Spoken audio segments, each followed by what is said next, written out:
This is your life, and through the back emergency door, I've been smuggled on board this coach, heading through London's traffic for Euston Station, carrying on board Europe's champion football team. I've temporarily joined a camera crew shooting a documentary on them for German television. The man who led them to glory is up front there, little knowing what's going on behind, and with the help of his famous team, and by the way, he's a miner's son who has a great, great story, but with the help of his famous team, I'm hoping that my timing will get me to my goal in the next few seconds, literally, so here goes.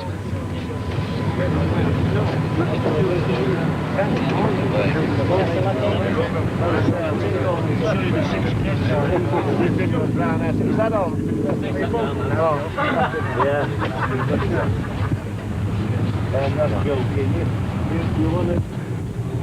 Hello, Bob. I know you weren't expecting this sort of filming here, were you? Oh, no. But with a hand to you.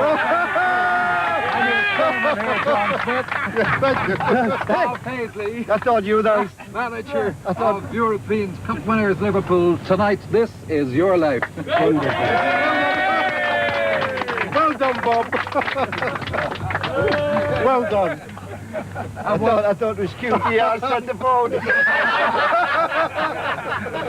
Well, with your permission, the driver here is going to pull in before he gets to Euston Station, just a few yards along here, outside Thames Television Studios here on the Euston Road. And a lot more surprises there for you.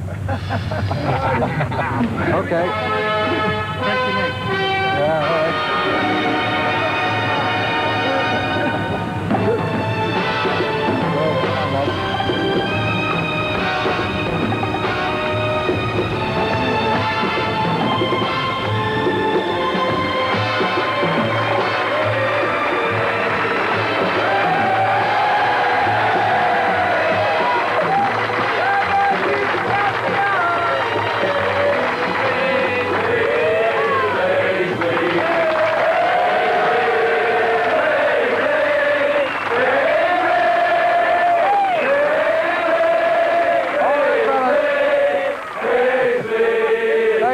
And thank you very much, team, and Chairman John and everyone else. Because Bob Paisley, miner's son from County Durham, this is your life. And what a memorable year this has been in that life. For the second time in succession, you've been voted Football Manager of the Year, a unique achievement in itself. For the second time in succession, you led Liverpool Football Club to the League Championship. And Her Majesty the Queen awarded you the OBE in recognition of your taking Liverpool on in this Jubilee year to win the greatest prize in club football, the European Cup. And this, Bob, is how your great team went into the history books on May 25th in the final against Borussia Mönchengladbach in Rome.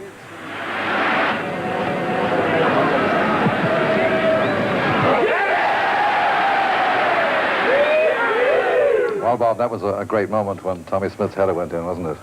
Terrific, terrific. Tommy, I know you were particularly delighted for Bob when that great goal went in, weren't you? Yeah, that's true, Eamon, yeah. Very good. He actually said go up for corners and that, you know. He's probably using his head for once instead of his football ability. And Bob, the first person to greet you at Liverpool Airport when you returned after that historic match, you thought was in Liverpool tonight.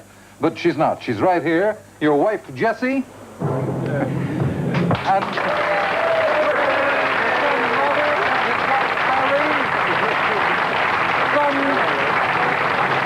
your son Graham and his wife Sandy. And with her husband Simon, your daughter Christine.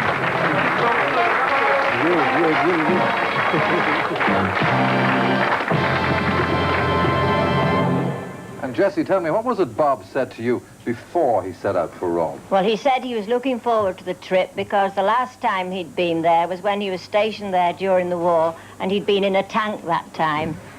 And Robert, you and Graham were at the match, weren't you? That's right, Eamon. After the match, Dad wished he still had that tank to take him through the crowds who wanted to slap him on the back. Well, now, Bob, someone who was an integral part of that greatest achievement in your career is missing tonight because he has to be in Germany, where, of course, he now plays for Hamburg. But he greets you now, former England captain, Kevin Keegan. Hello, boss, Eamon and all the lads. It's a pleasure to be talking to you tonight, although I can't be there because I've got a game. I can never forget the first day you took the job at Anfield when you gathered all the lads into the dressing room down at Melwood, and you stood there and we were all wondering just what sort of reaction you would have to get in the job, and We wondered how you was going to talk because you'd always been quiet under Shanks. And you stood there with your back to the wall and you said, first word you ever said, I'll never forget, you said, I didn't want the job anyway. And we thought, oh no, you know, what's going to happen here? But you've gone on from there. You've not only took the job, but you've took it and done a marvellous job. You've been manager of the year twice, which you deserved. You've won a lot of respect from a lot of people in the game, especially the players who play under you like myself. I hope you pull the treble off because, quite honestly, I don't think there's a team in this country that can touch you. And then you get voted manager of the year again and complete a great hat-trick. And all the best, boss, and me and my wife will have a drink over here in Germany with you. Auf Wiedersehen, which, in case you don't know, in Germany means something like, Tirawak. Thank you, Kevin Keegan. Well, Bob Paisley, this is your life, and you were born on January 23rd, 1919, in a Durham mining village of Hetinley Hole. Your late father is on shift work at the coalface, and one Sunday afternoon, when you were a boy, he's in bed, catching up on his sleep after the night shift, when he's wakened by a rumpus downstairs. And Bob, that day you really thought your time was up. From their home in Hetinley Hole, your younger brother Hughie and his wife Mary.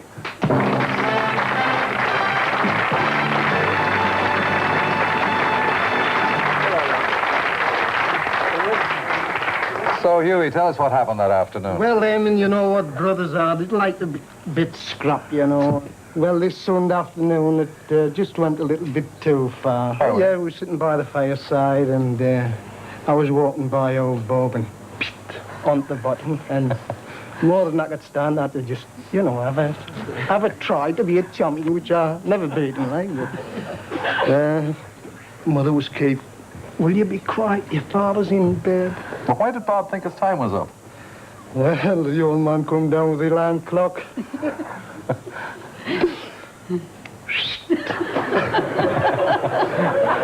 Hit the oven door. Man, the alarm clock never ticked no more, you mean. Thank you, Hughie and Mary Paisley.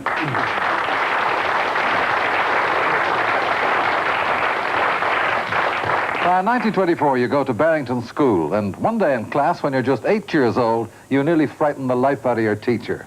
Remember, Bob? She thought you murdered me. Recalling that day 50 years ago, your schoolboy pal, Tom Hope. But you can see the size, so no wonder I murdered him. Well, Tom, tell me, how was Bob supposed to have murdered you? He had a toy knife, Eamon.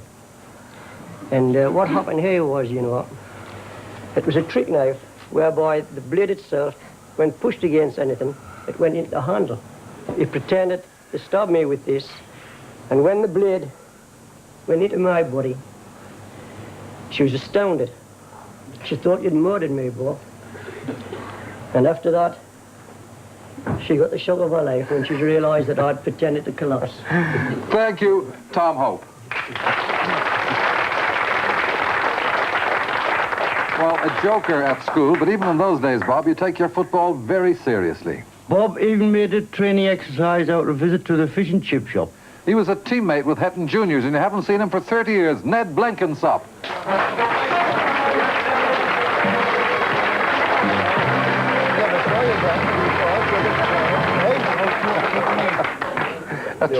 I was wondering about that. Training exercise out of a visit to a fish and chip shop. How did he do that, Ned?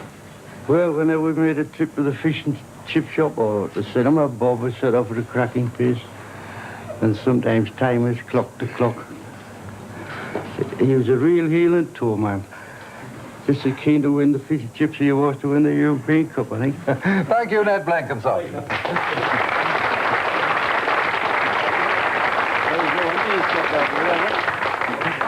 Well, Bob, you go on to win a Durham County schoolboy soccer cap at the age of 14. At 18, you joined the famous amateur soccer club Bishop Auckland, but you have to make a living, and for 9 months, you're a surface worker at Hetton Lyons Colliery. But your father, who'd been injured at the coalface, urged you to leave the colliery and take a job as a bricklayer.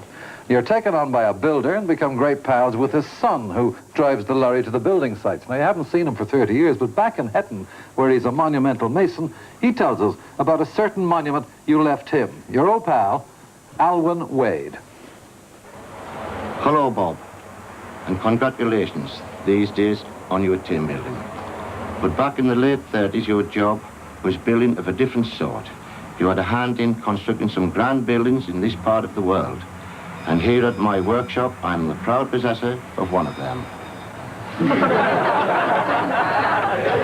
Perhaps, Bob, now you're flush with success, I should ask the local council to put up one of those special plaques saying this building was erected by Bob Paisley, OBE, manager of the European Cup winning team, 1977.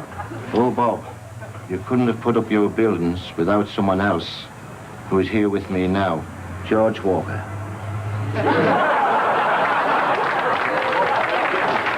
40 years ago, lad, when you were the bricking, I was the labourer, did some good jobs.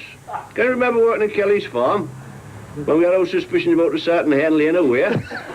Kelly was watching us, we were watching Kelly, and somebody nipped round and got the egg. And we had an idea what it was. And you would said to me on the lorry, as he got on the lorry going home, this lad, that, yeah, I thought it was under his hat. So he gently tapped him on the head as he got on the lorry, and there it was, the egg yolk running down his face. You were right, Bob. And he's right here. George Walker and your old pal you haven't seen for 30 years, Alwyn Wade.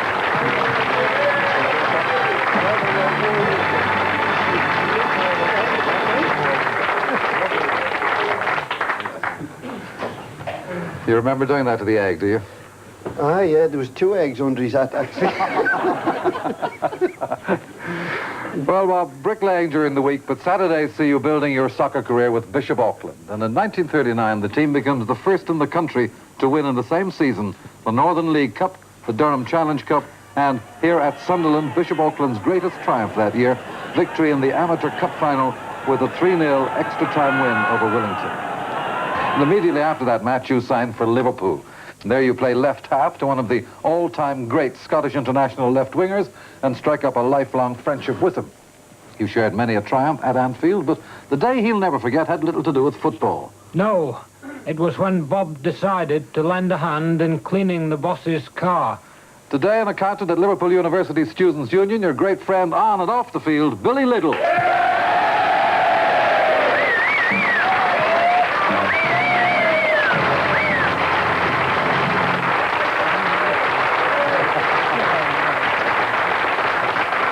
Billy, what was Bob up to car cleaning then?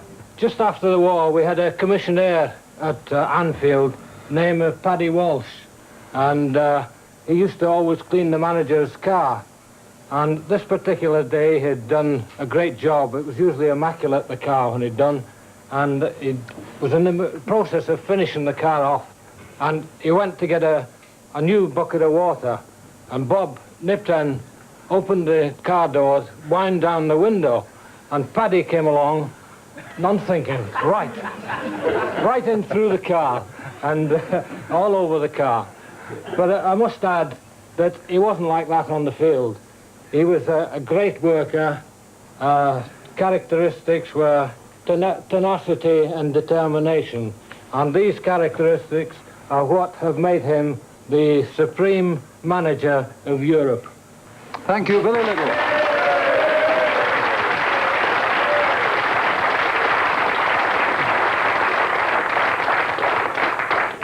So, Bob, in 1939, you began an association with Liverpool Football Club, which has so far lasted 38 years, something of a record in the mercurial world of top-class professional football. Now, we went to Liverpool this week to find out what the fans there think of a career that has covered player, trainer, assistant manager, and now European Cup-winning manager. I said he's magic, let's face it. The manager of the year, I'd say. Yeah. Well, he's a good manager because he's strict, he gets on well with the players. Oh, he's a great manager.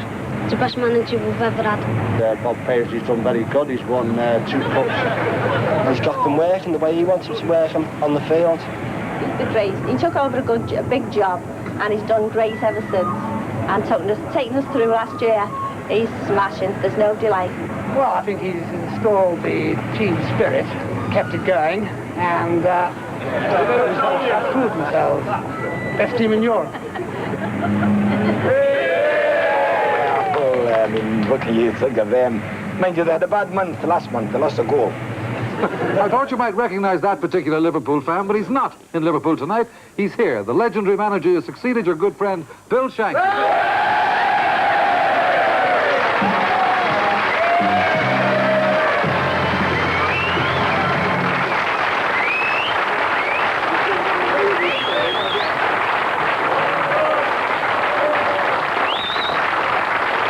Well, Bill, you and Bob here have had a 15-year association. Did you ever row? No, we'd never had any rows. We didn't have time for rowing. We'd got to plan where we're going to keep all the cups we won. Bob was a dedicated, loyal man, efficient as well. And he was like me, he wanted to win things. And this is the spirit we put into the Liverpool Football Club. The only arguments we had when we lost a goal at 5-a-side. Right, thank you, Bill Shankly.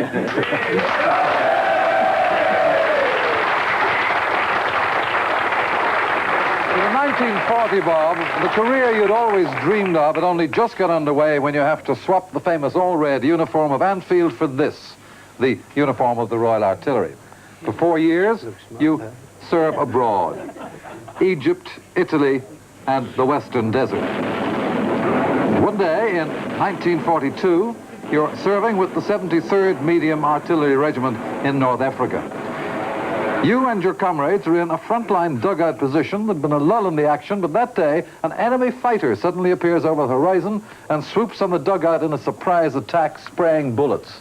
And a few seconds later, I thought Bob Paisley would never see again. The officer who was next to you in that desert dugout that day, you haven't seen him for 30 years, but we found him, Captain Norman Whitehouse.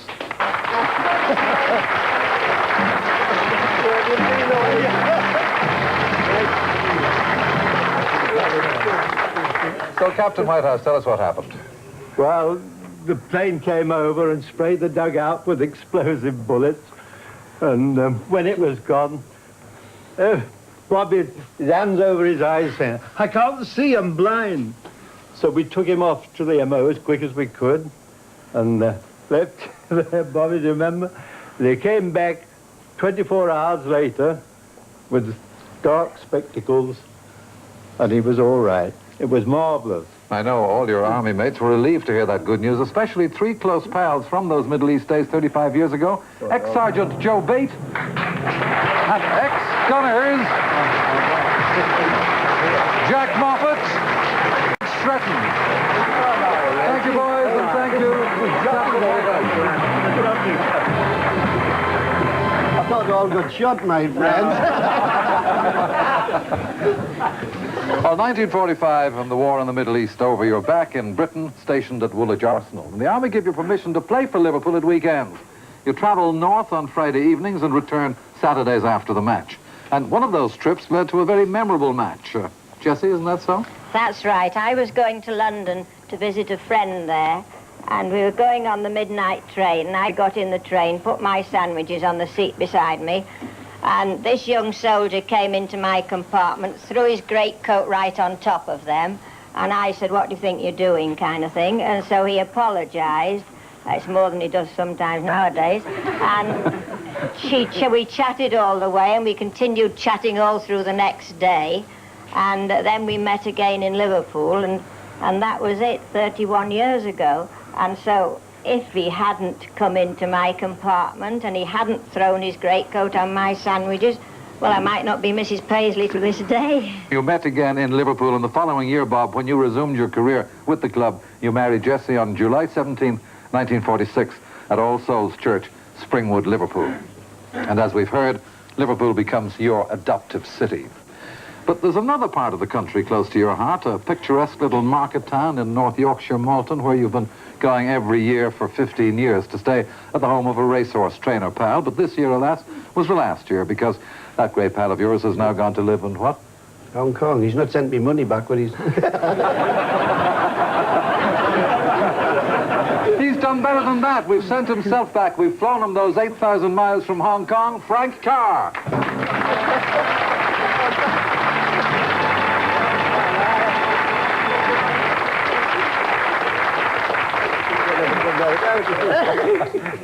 Can't miss it, eh? So, Frank, Bob enjoys the peaceful life of the countryside. Well, he does, but it wasn't all peaceful up in Malton. Remember, Bob, when we went out the sides to cut the grass on the gallops? Yeah. It's long grass. It was a real hard slog, this. So I said to Bob, "I'll show you a countryman's trick." So Bob stood back while I poured the petrol over the long grass, and I dropped the match in it. I said to Bob, "This cuts out all the hard work." But I'd bet the petrol in a circle, so when I went up, I was in the middle. I was running for my life, you know. He didn't have the last laugh. I got him riding a racehorse one time, and, well, as a jockey, he'd make a great football manager. Thank you, Frank Carr.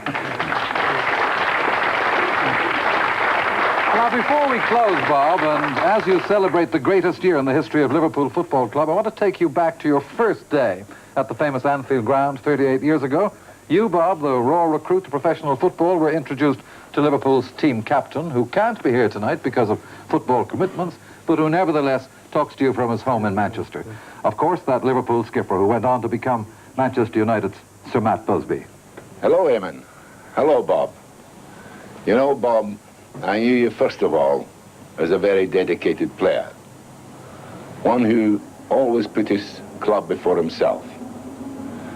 And it didn't surprise me at all when you took over the helm at Liverpool Football Club that you took this great club to the greatest prize in football.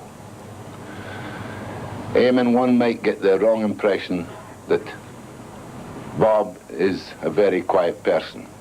Yes, I would agree with that. But he has this inner steel to motivate his players to great heights. And this is a great thing in his favor regarding football. He is prepared to give everyone else the limelight rather than his personal than himself. And this is a very rare thing these days. Congratulations, Bob. Thank you, Sir Matt Busby. Well, with that great tribute from one of the game's all-time greats, we end your story, except to remind you, Bob, of a season way back in 1939 that I know lives in your memory. You were a member of this great amateur team, Bishop Auckland, which went into the history books by winning those 3 trophies that year. And now, Bob, for the first time in 38 years, we've got your old Bishop Auckland teammates together again for you. Former captain Carl Straw, Harry Young, Ken Trigg, Joe Hughes, Eddie Wanless, Bob Hardesty, Ken Humble, and Laurie Wensley.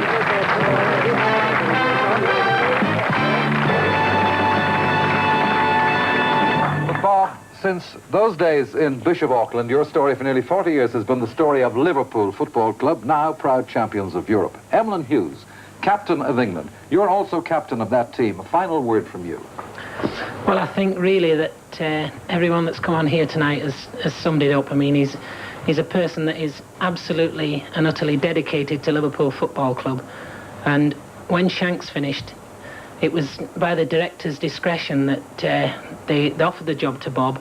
And really, it was impossible to offer it to anybody else. And to come along and emulate Shanks and then even go on and win more trophies and go on and do as well as he's done, I think now that everybody in the club, including the fans, appreciate Bob Paisley.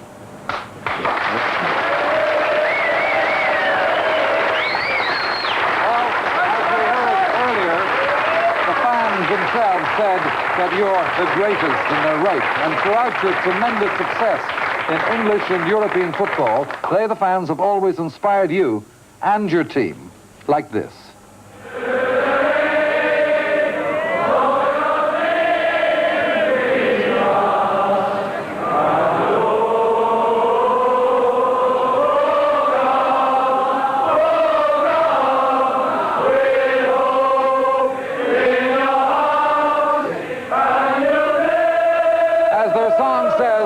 You'll never walk alone.